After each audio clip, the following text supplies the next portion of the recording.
fight. I'm Nidhi Razdan. Next week, President Trump will be here in India for a two-day visit, which is being watched very closely even before it begins. The visit is certainly high on optics and spectacle, but will it have any real substance? Some say no, but others believe even though there is no trade deal as was widely hoped, there is still a lot to talk about. Trump's daughter Ivanka, his son-in-law Jared Kushner will be part of a high-powered delegation that accompanies the US President here in India. Apart from that, there is the US National Security Advisor, the Secretary of the Treasury, the Commerce Secretary and the Secretary of Energy. All of them are coming along with President Trump. The US Trade Representative, however, will not be coming. He's the one who's been negotiating with Commerce Minister Piyush Goyal for that trade deal, which both sides have put off for now since several differences remain, and they're probably looking at a much bigger deal somewhere down the line. Now, the President and his entourage will arrive in Ahmedabad on Monday, and after a roadshow, Mr. Trump and Prime Minister Modi will address crowds at the newly built Sardar Vallabhbhai Patel Cricket Stadium. This is an event that the government says has been organized by what is called the Donald Trump Nagrik Abhinandan Samiti, which we're still not clear what this committee is and who exactly is in it and who's paying for this event, but it is supposed to be the world's largest cricket stadium. Later in the day, the President and his family will travel to Agra and then fly into Delhi for formal talks the next day. Now, even though a trade deal is not happening, here is what is. A $2.6 billion helicopter deal for the Navy, which is on the cards. We're also hearing about pacts on homeland security, nuclear power plants, and other things. The security situation in the region will also be high on the agenda. Just today, the United States has announced that it will be signing a peace deal with the Taliban next week on the 29th of February. So that's going to be high on everyone's minds. Meanwhile, Mr. Trump himself is very excited about just how large the crowds are going to be in Ahmedabad when he arrives. After saying that he was told 7 million people would welcome him, he's now taken that number up to 10 million, even though Ahmedabad's population is under 6 million. Let's get opening comments from our panelists tonight. Opening comments for 1 minute each, just on where they see this visit going, whether it is going to be spectacle or substance. India's former envoy to the United States, Meera Shankar, is here. Ma'am, I'll begin with you. Your 60 seconds start now. Well, I think the security relationship between India and the US is becoming more robust, and we are probably going to see movement there in terms of defense equipment, which we can get from the US, helicopters, both naval as well as Apache, Romeo and Apache helicopters. And we are also seeing the US moving the Congress for permission to provide an integrated air defense system to India. Whether that moves ahead, one doesn't know at this stage. There's talk of a counterterrorism or a homeland security agreement which will focus on counterterrorism. This is something we've been cooperating on, and that's become again closer and I think more trusting in terms of the way the two countries' agencies are able to work together. On the trade side, clearly both sides have indicated that there's no deal and there are issues. Okay, so security, defense, counterterrorism, that you believe is going to be the hallmark of this visit, and beyond that, Ambassador K.C. Singh is with you. Ambassador Singh, will it be all of this, or will it be Trump's obsession with the crowd sizes? No, that's part of it. I don't think we should hold it against him. He looks for a spectacle wherever he goes, so let's provide it to him. But that's the essential thing, is that there is a strategic part of the relationship which has been built up over the last 2-3 decades. And this can be just one more notch in that. But to think that Trump will think strategically, the experience of Trump over the last 3 years has been, he's very tactical, he has some core beliefs, he relates every policy to those core beliefs. So as far as trade is concerned, it's still balanced trade. So whether the imbalance is only $25 billion, which is 1/12 of the trade deficit he has with China, it doesn't matter. He'll still keep pushing for it. But I think what he's done in the current case is he's put it aside, because I think at the moment what he needs is election in November. So he thinks this will ramp up his numbers with the 4 million Indians in US, persons of Indian origin in US. He thinks the numbers will ramp up his thing after his impeachment saga with the Congress. And also, you know, there is a feel-good feeling when you have lakhs of people. There may not be millions, certainly lakhs of people cheering. Now, whether that feeds back into concrete thing, now buying weapons from them is very good. They want to sell weapons to you. Sure. But the question is, how does it relate to the vision stated by Obama? The first 60 seconds are over, but it's interesting how you have brought in the domestic politics of the United States into this. Samir Saran, the president of the Observer Research Foundation, who's just back from Washington, D.C., is with us. Samir, how important is this visit? It is, I think the 8th meeting between Mr. Trump and Mr. Modi in the last couple of years. That itself is important. I think this moment is important for both the leaders, and meeting each other is going to, in some ways, respond to certain questions, certain constituencies has raised against both of them. So I think in that sense, they're doing the right thing. They're good friends, and you saw in his effusive praise for Mr. Modi, he made it a point to distinguish between the Prime Minister and the country. He was quite clear that it's Prime Minister Modi that he likes, and India hits us with tariff. I mean, that was his description of what he's dealing with. So I think it's a political moment for both of them, and I think both of them are going to be strengthened by this engagement. But let me just go back to the previous two comments, and let me try and put it in a more nuanced way. I think this visit itself is a deliverable. I think what it tells you is that US presidents now need to engage with India, and it is because obviously India brings something to the table. I think it is no longer a relationship where it was based on the Americans ceding space, giving favors, currying for certain advantages for India in the global system, but also because India, by its location, by its growth, by its economic size, and of course by its diaspora, offers something, cannot be ignored. I think it is a relationship every US president now needs to think about. The visit itself is a deliverable. We'll be talking about that in some detail because there is an interesting context to that. Zorawar Daulat Singh is an author and foreign affairs analyst, and he joins us. You wrote an interesting piece that you believed that the India-US relationship needs to be, as you put it, sensibly redefined and then pursued realistically. If that could be part of your opening comments today. So the argument that I made this a few weeks ago is that the entire basis of the India-US partnership was defined 20 years ago on the basis that a rising India is a valuable strategic outcome in itself for the United States. I think we've seen a sort of a retreat from that particular concept in the American strategic establishment. I think we're dealing with an America that's erratic. It's unable to redefine its role. It's retrenching, but it doesn't know how to do so. And if there's been a stable and forward Indo-US partnership in the last 3 years, it's primarily because India has more or less latched onto and even ceded a lot of space to the United States on multiple fronts. We bought a lot of weapons at market prices premium. We've made concessions on trade. Geopolitically, the United States is on the verge of crafting a deal with the Taliban in Afghanistan. So despite all the theoretical things that could bring us together, China is one. We've actually seen this relationship in substance not really take off the way it was envisaged 15 years ago. Okay, all right. Interesting different points of view from our panelists in the studio, and I'm going to open this debate now up to the entire panel. I'd like to go across and first introduce Mr. Raymond Vickery, the former US Assistant Secretary of Commerce and Trade Development in the Clinton administration, who is now a senior advisor with the Albright Stonebridge Group. Suhasini Haider, the National and Diplomatic Affairs Editor of The Hindu, is with us, and Sunil Alag, an independent business consultant, joining us from Mumbai. Mr. Vickery, to you first. Are you disappointed that that big trade deal is not happening on this visit, and that do you believe it actually takes away from what could have been a sort of a big deliverable, or do you think regardless of that the relationship is moving forward? Well, of course, I'm disappointed that we don't have any kind of real trade deal. There'll be some movement around the edges, but the economic aspect of the US-India relationship is absolutely fundamental to building a stronger relationship between the world's two greatest democracies. What's going on here really is an exercise in mass entertainment. That seems to be the modus operandi both for Prime Minister Modi and for the President. I'm always glad to have U.S. presidents visit India. There have been 4 consecutive presidents who visited.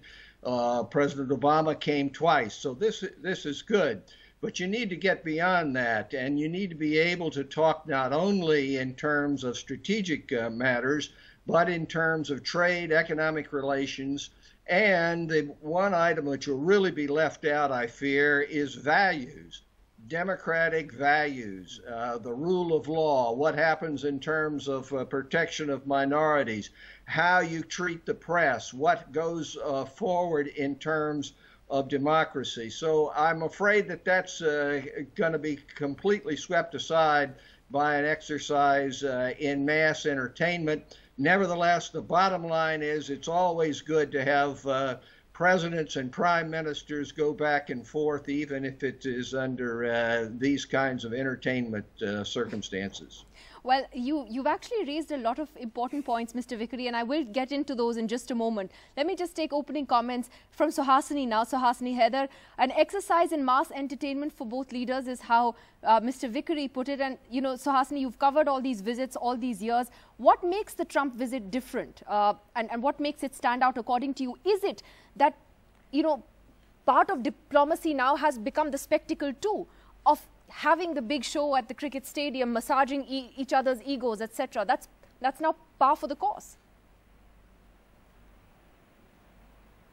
Well, Nidhi, without being in any way derisive of it, I would say that the spectacle is important, particularly in today's times when leaders tend to be showmen.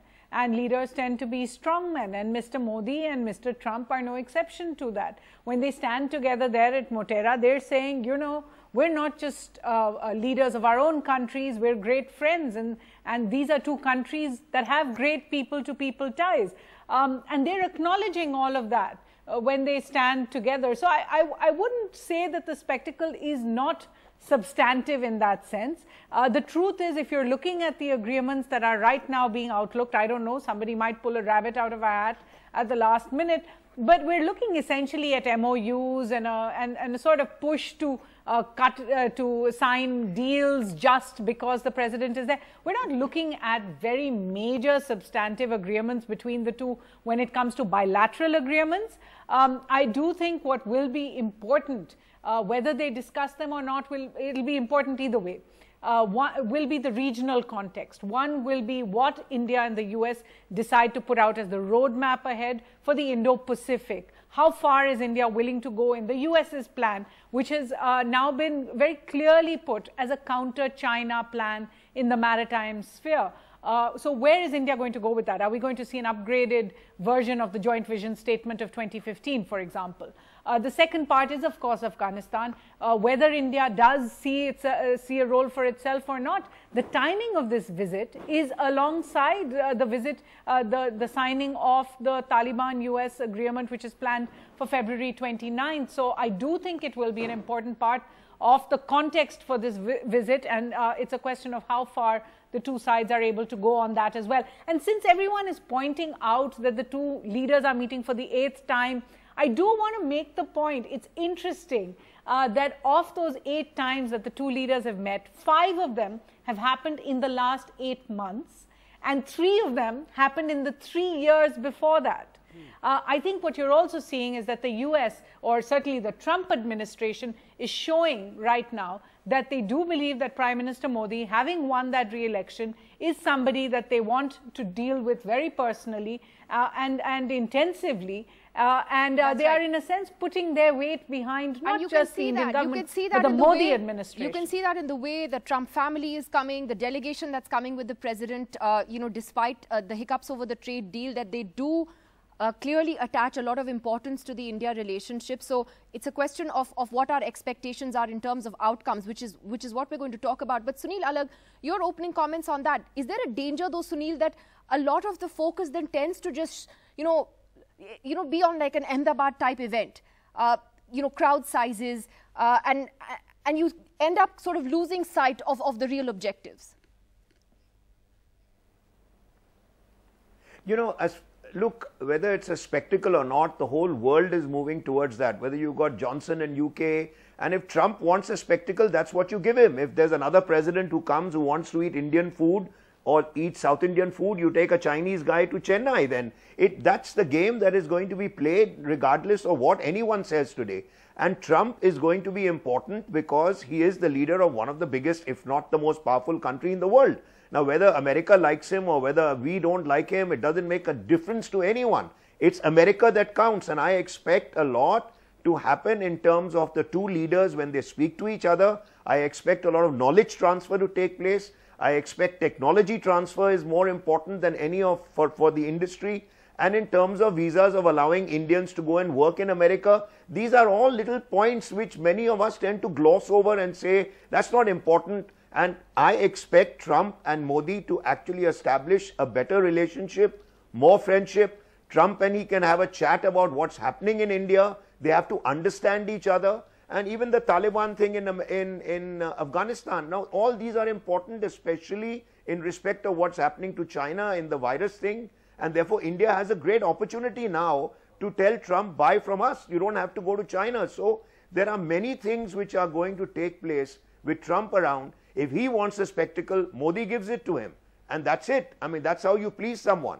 I mean, don't we at home, when we have guests over, don't we take out our best crockery depending upon who's coming, and then you don't expect Trump not to know what's being put up for him.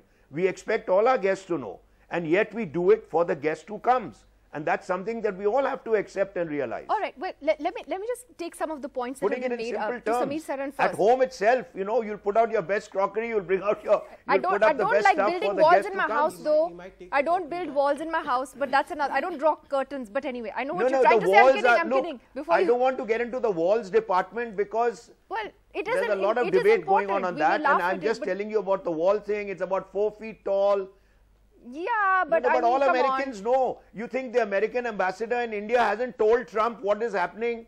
Come on. I mean, like, this is now taking for the purpose of all of you in the media to go ahead and have a little bit of a ball. You always like shooting us in the media. We are the good guys. Already know what we are talking about. Okay, Sunil, give me a second. Let me ask Samir this question, which is that, you know, when the Indo-US nuclear deal was this high point, right, in the relationship, and is it fair to every time expect that kind of a big bang announcement from an India-US visit? Is that what we've got trapped in since then? That, okay, nuclear deal hua, uske baad, what next? No, I think that you're not going to see that that scale of an announcement ever again, because I think you were resetting your relationship. That nuclear deal was basically an agreement between two countries to now look afresh at each other and begin a new journey together. That was a seminal moment. It was a culmination, or it was the end of 50 years of a certain posture, beginning of maybe a century of another kind of engagement. It's not going to happen again. But we must understand that our relationship is still driven at the very top. We require attention from the leaders, otherwise our bureaucracy scatters their attention to more pressing and immediate issues in the neighborhood, domestically, and with perhaps more significant partners on a tactical basis. So the leaders' attention at the very top is extremely important if we want to align our various forces to work together. And I think, therefore, a summit like this is important. I don't think anything great is going to be achieved in 1.5 days. It is the weeks leading up to the summit and a month or two thereafter that we will see real movement in South Block, in Capitol Hill, in State Department, and in various other ministries. So I think this crowding in of attention for a relationship is important when you are still only the 15th or 14th most important trading partner for a country as big as the US. Now, that's one part of it. But the second part, and I think I want to differ with Raymond Vickery, I think we have the capacity to create bigger spectacles today, and therefore they are happening. But by the way, when Bill Clinton came, he got a spectacle as well. He was dancing, and it was famous photographs of Bill Clinton dancing with the local artisans and craftspeople, the Clinton family going to various other locales. This has happened all the time. Obama did that too. The scale has changed because countries have grown, our ambition has grown, our habits have changed. I'm not saying for the better, but certainly we are delivering to current taste. You and I may not have that particular choice for that palate, but people I have attended many of these diaspora events as a reporter. But let me just see, this is an election year. Now, for a person who's a germophobe, who hates traveling, who cleans his hands 7 times before he touches his own face, for him to make this long trip on an election in election year is a significant commitment. Now, he is making this because he does believe, certainly after Modi's re-election, that he needs to engage with this leader. And I think Suhasini is absolutely bang on. I think the change in US tack to India in the last 6 months is visible. I think they have put more resources into this relationship, and which is good for us. Now, why should we begrudge that? I think India should be welcoming greater attention. We should use this moment to actually move towards a trade deal. I was telling someone else earlier in the day that it is in India's interest, it is in the smaller parties' interest to have rules for trade. Otherwise, whimsically, Americans will choose what they want from us. I mean, they are getting a $2.6 billion agreement on defense. I want to come to another part of what Raymond Vickery said. I'll take that to Ambassador Meera Shankar first. About the need, as he said, to go beyond the mass entertainment for both leaders, and as he fears that issues of democratic values, rule of law, protection of minorities, how the press is treated, all of these kind of then get overshadowed by everything else. Now, it's interesting because in the United States, and you know this better than anyone else here, it's not just the administration that matters, it is also Capitol Hill, it's also the US Congress. And that is where, you know, India has faced some degree of criticism, whether it's about the restrictions in Jammu and Kashmir or the Citizenship Amendment Act. Even today, you have the US religious freedom body again criticizing the CAA. How does India navigate all that at this time? Well, I think we navigate with the administration, because the administration has been relatively circumspect in raising issues which might be troublesome for India, and that's something which we have appreciated. At the same time, we have to engage with opinion across the spectrum in the US, and we have to be conscious that in our policies, we don't, you know, in a sense, do something which cracks that bipartisan consensus which has prevailed so far to build the relationship with India. You know, presidents, whether they were Democratic or Republican, you know, Bill Clinton, George Bush Jr., President Obama, and now President Trump, have all sought to strengthen the relationship with India, because when they look at the Asia Pacific, from where they see their major challenge coming, then India is a very plausible partner for them in this region. So I think it's important for us to ensure that we don't become an issue of bipartisan division within the United States. So a little delicacy and engagement across the spectrum is certainly important, even as we mainly deal with the administration. And here I would point out something in response to what Zorawar said, that you have a US which thinks it is not in its fundamental interest to see India's rise. I would draw a little distinction between President Trump's individual views on some of these issues and the establishment's view. I think the establishment's view may not necessarily echo that of the president 100%, and that's a space we have to play in to strengthen the relationship institutionally and to, in a sense, insulate it a little from personal vagaries. You know, that's very important, Ambassador K.C. Singh, because what Meera Shankar was saying there about ensuring that India doesn't become a casualty in the sort of bipartisan support we have enjoyed on Capitol Hill. It seems to me, though, that in the last few months, there is a very real danger of that happening. When we've seen the way Democrat US lawmakers in particular have been more vocal in their criticism of India, and the way, you know, the Howdy Modi event, for example, and the Prime Minister's virtual political endorsement in a sense of President Trump at that time. So in an election year, is this going to be seen as a continuation of that political endorsement, and what does that mean for us in the long term? Look, firstly, we must understand the rise of these right-wing populist leaders, whether it's Boris Johnson or it's him or it's Netanyahu, it's Mr. Modi, they're breaking convention. They're doing things which have not been done in the past. The breakdown of the bipartisan consensus is in both countries. You've seen the opposition party criticize some of the things which are being done here. And you've seen the criticism in the US Congress. You've seen two congressmen, a congressman and a senator here. Now, what is happening? When Mr. Modi and he undertake this particular series of events, there is no focus, as Mr. Vickery said, brought on the Kashmir issue, no focus brought on the CAA, no focus on Shaheen Bagh. You can say those are ancillary, they don't matter to the relationship. But there has always been the core of engagement between India and US was a sharing of values. And that is why US presidents, even during the Cold War, were drawn to India. Even Eisenhower came here, even Nixon, etc. Despite whatever they felt, their first thing was to reach out to India, because they said it's the custodian of democratic values, it's the counterpoint to China in Asia. Now that continues. So is it changing? But then again, look at what President Trump has done. He's again backed Netanyahu. He's gone and endorsed a deal which is so far to the right that even the King of Jordan is not endorsing it. In our own election, if you remember, just before the elections, Abhinandan's coming back was not an Indo-Pak act. You saw the tweet coming from President Trump from Hanoi, saying there'll be some news tomorrow. Yeah, he spoke. He went to England and he campaigned against, he campaigned for Brexit, encouraging the Britishers to vote for Johnson. So you're looking at new kinds of leaders who are actually interfering in the election processes of other countries.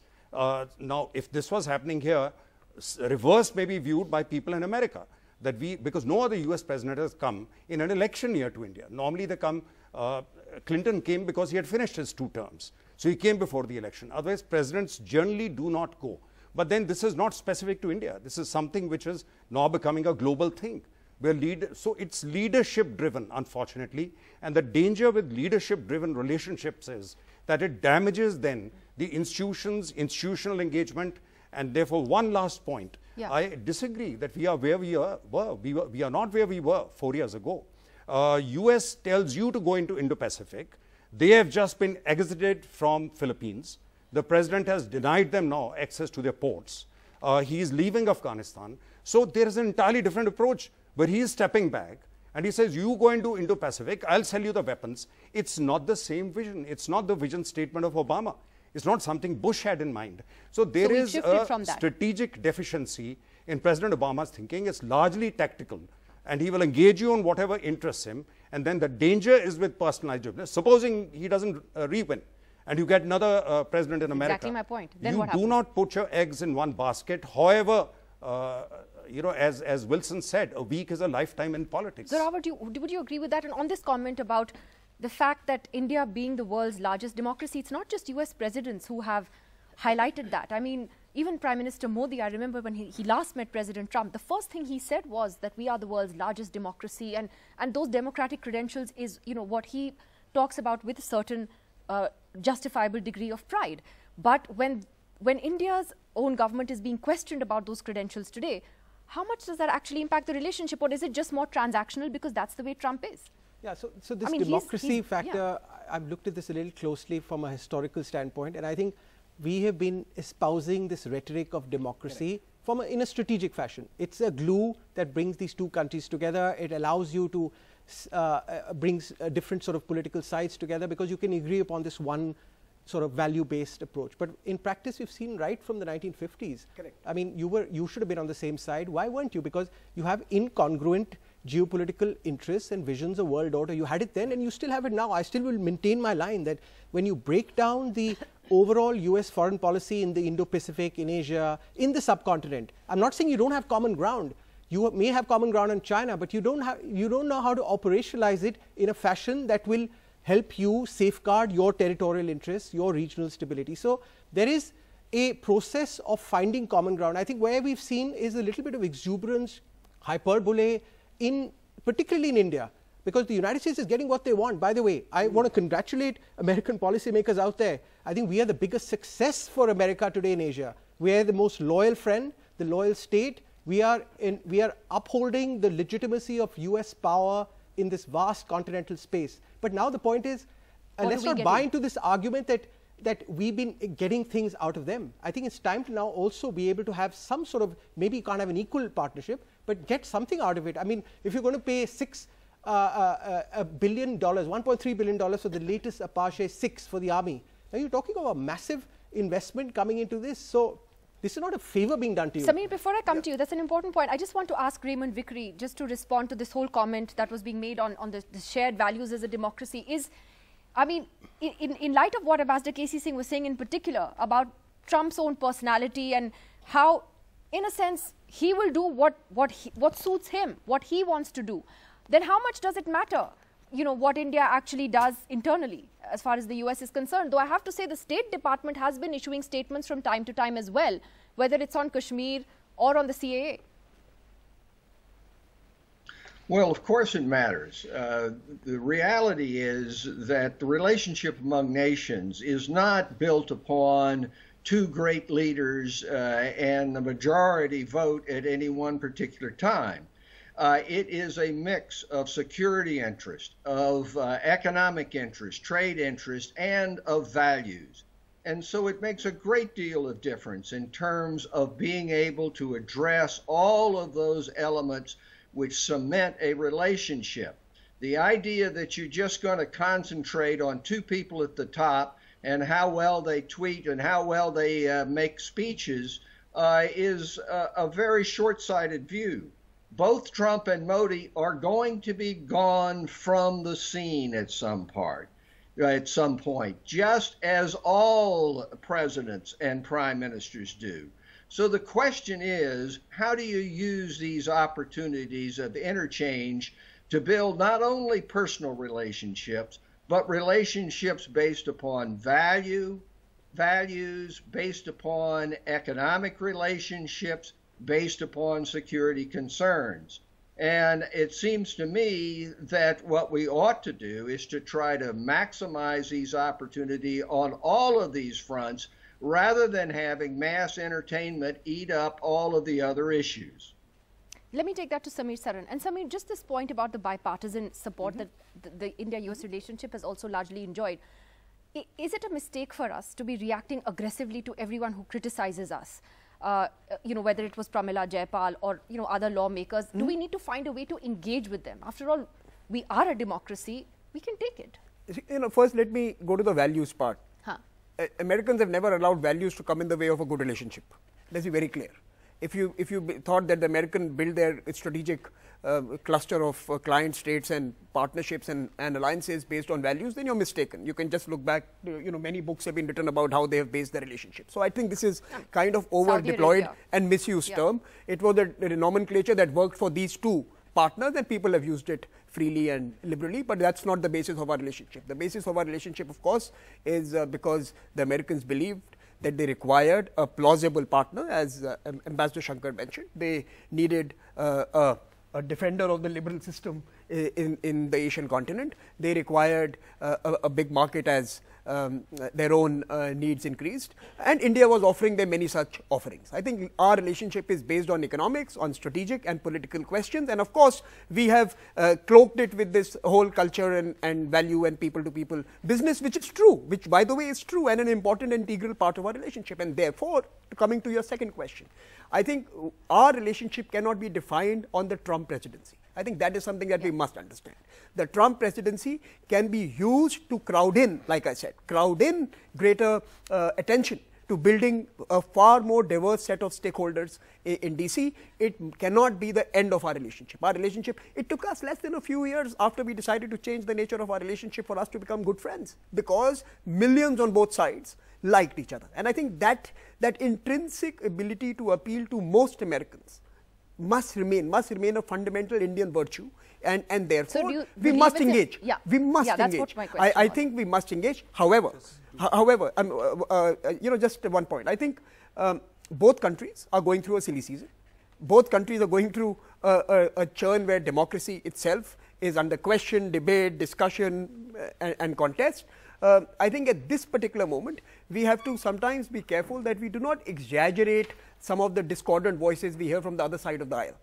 I am quite confident that come November, if there is a different leader elected, the relationship will continue down the same path with the new President of the United States of America. So Hasani, you just want to weigh in on that before I come back to you. On this issue of shared values and putting all our eggs in one basket, is there a danger that we are doing that? No, I agree with Samir entirely that whoever comes to power, we will learn to deal with them. Whoever comes to power in India, they will learn to deal with us. If you look at the relationship between President Obama and Prime Minister Manmohan Singh, you would think that two men could not have more in common when they discuss the economy. If you looked at President Obama and Prime Minister Modi, they seem to get on really well as well. So I really don't think that you should make more of just the idea that we will only deal with this particular president and not somebody else who will come to power.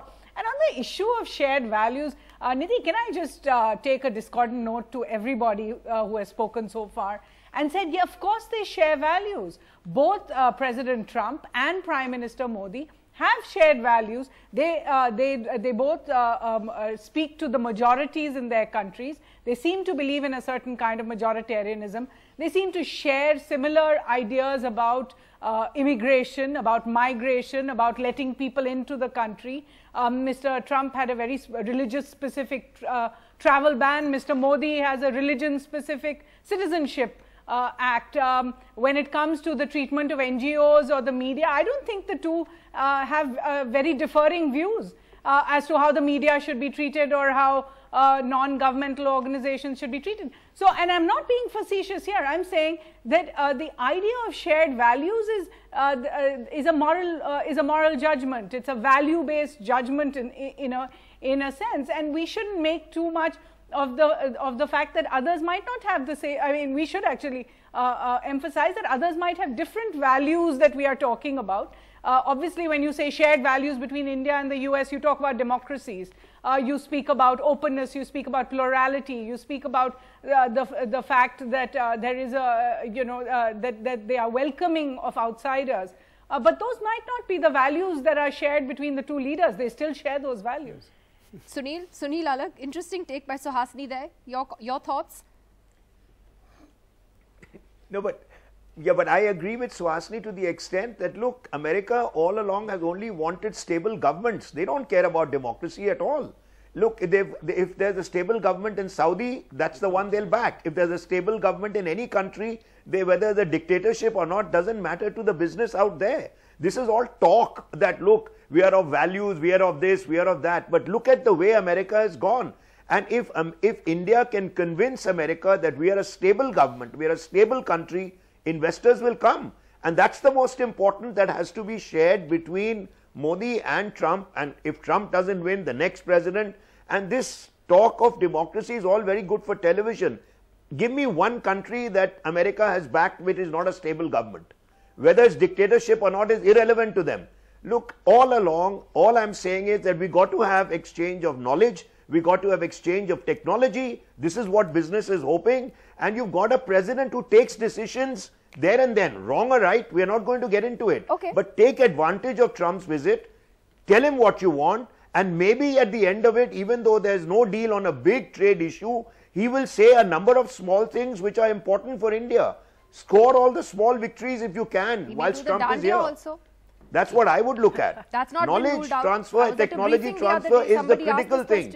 Will he do the dandiya? We were told we do not know. But you know, Sunil, on a serious note, democracy or talking about democracy isn't just something for television studios. I think too many of us are taking that democracy for granted. is also there. I think I'm not saying. Step into our neighborhood and see what it's like. I think too many of us take it for granted. Ambassador Singh and then Zorawar and then back. Yes. No. We do have elections. Modi is losing. 1 second. Nidhi, I will tell you, Modi has lost a number of elections already. Sunil, all the state elections are going the other way. So we are a democracy. There's no question on that. Let me just remind Mr. Alag that there was a president called Obama. Obama allowed the Arab Spring to play out. They sacrificed their main ally in Egypt. The Saudis were completely upset. It's another matter that it went completely right-wing and the Muslim brothers took it over. But Obama stepped back. He allowed a dictator to be overthrown. He allowed other dictators to be overthrown. And remember also, finally, when he came to India, he sat through the Republic Day. But what is the last speech he gave? Was at Siri Fort, to leave the value system completely underscored. So there are presidents and presidents. It's different that President Trump doesn't believe in it. But that doesn't mean that that fundamental issue doesn't arise. So I'm going to make a slightly counterintuitive point. I think this belief that the United States is out to remake and make democracies in the world is actually a completely delusional perspective. And I'm reaching out to now all of my fellow country folks here on both sides of the political aisle. They do not seek a liberal, plural India whatsoever. You look at the biggest success of United States in Asia in the last 30, 40 years, it's China.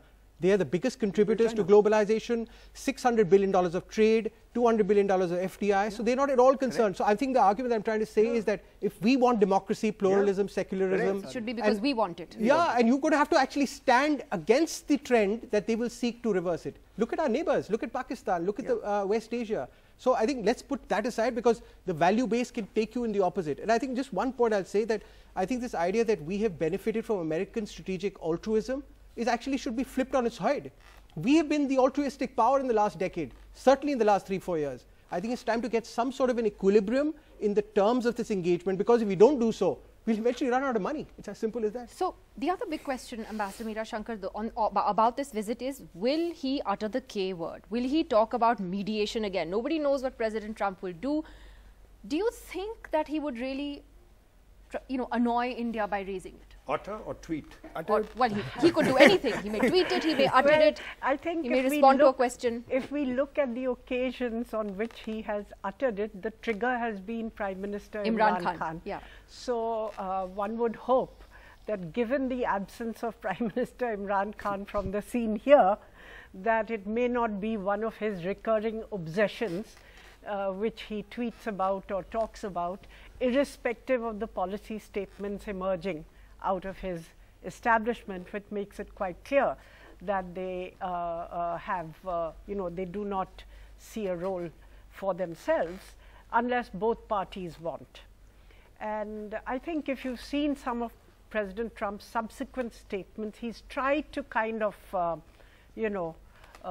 add this little modification, but with some degree of ambivalence. One would hope that coming to India, he, enjoys himself at the stadium in Motera, and that takes the edge off any ideas of mediation out of his mind. I have a different question, which is that, Suhasini, even if he does talk about it, India's position on mediation is very clear. Do you still think it would rankle in the Indian establishment if he was to raise the K word? Well, a lot of what Mr. Trump says has been managed in the past. Remember, he said several things during his meeting with Prime Minister Modi in September at the United Nations as well, that could rankle. The things that Mr. Trump says about trade and India being the biggest tariff king and all the rest of that also do rankle. But I think the Indian establishment has chosen now to really not react to any of these things, and in that sending the message that there's not much we can do about what comes out of Mr. Trump's mouth, but we will stick to our guns, we will stick to our positions, and to the extent that Mr. Trump can be convinced to say the right things and not to say something publicly, I do think that they will gloss over any departures, if you like, from what is normally said by presidents when they're over here. But I do think that Mr. Trump has been more. Yeah, sorry, go ahead. I do want to say, Nidhi, that Mr. Trump has been more consistent than we give him credit for. Correct. He spoke about mediating between India and Pakistan and giving India this role in the region before he even became president. If he is today pulling out of Afghanistan and they have gone into this talks with the Taliban, it has been despite his establishment. And on each of these issues, North Korea as well, what I will say is he may not be successful, but Mr. Trump has very consistently made the point. After all, India had reacted so strongly last year when he spoke about Kashmir mediation. In fact, some think that the entire 370 move was because Mr. Trump made that statement with Imran Khan. But he has made it 3 times since then. He just spoke at Davos and again said the thing about mediation. Which is why I think there are some people who does not like to hear. Yeah, so I think he has been consistent. He may still say it. Do you think he has a mediation obsession, Ambassador Singh? And how does that link up then with Afghanistan? We will have to learn to deal with it. Yeah. Just as so Hasni is right that we just have to learn to deal, and we have. He thinks he's a great deal maker. Although his North Korean deal has come apart, we don't know how his Afghan deal goes. His Palestinian deal is dead on arrival.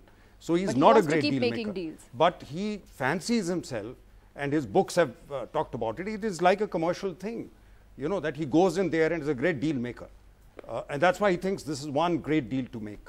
I think something intractable attracts him precisely and a Nobel for Prize. this. And he has this fixation on a Nobel Prize. So Sameer, when you're back here on the 25th, I don't know what we're going to be talking about. Let me get quick final comments. Raymond Vickery, do you believe that this visit for Donald Trump, what's in it for him? I mean, he, I think, ultimately thinks about what's in it for him. And is it that he's trying to pander to the Hindu American constituency?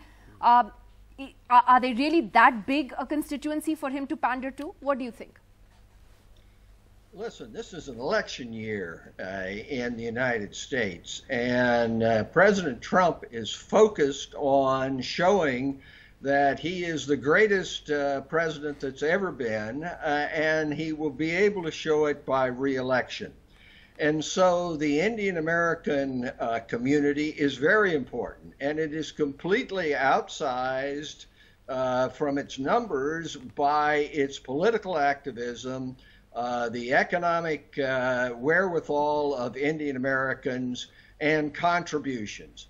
So that is a fundamental part of it. This, in some sense, is a counterpoint to what happened in September. Howdy Modi.